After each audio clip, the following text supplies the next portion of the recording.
6 মাসে 6 green city দেখতে চান প্রধানমন্ত্রী। দায়িত্ব নিয়ে জানালেন খুলনার প্রশাসক। ধাপে ধাপে হবে নির্বাচন, জানালেন এলজিআরডি মন্ত্রী। পিলখানা হত্যাকাণ্ডের সম্পূরক চার্জশিটের নাম উঠেছে শেখ হাসিনা তাপসের। বিএনপি সরকারের এক সপ্তাহে প্রায় 2800 রাজনৈতিক মামলার প্রত্যাহার।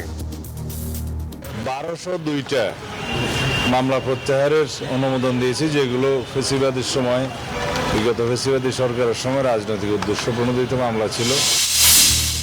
ঢাকায় ফের সক্রিয় আন্ডারওয়ার্ল্ডের শীর্ষ সন্ত্রাসীরা। অপরাধ দমন করাই বড় চ্যালেঞ্জ, অভিমত বিশ্লেষকদের।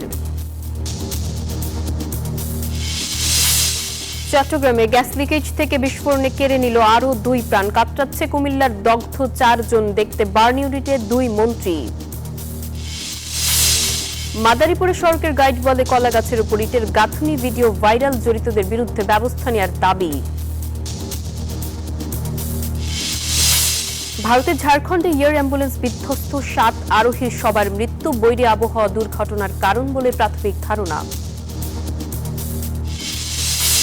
এবং বিশ্বকাপে সুপার 8-এর হাই ভোল্টেজ ম্যাচে আজ পাকিস্তানের মুখোমুখি হবে ইংল্যান্ড। খেলা শুরু সন্ধ্যা 7:30টায়।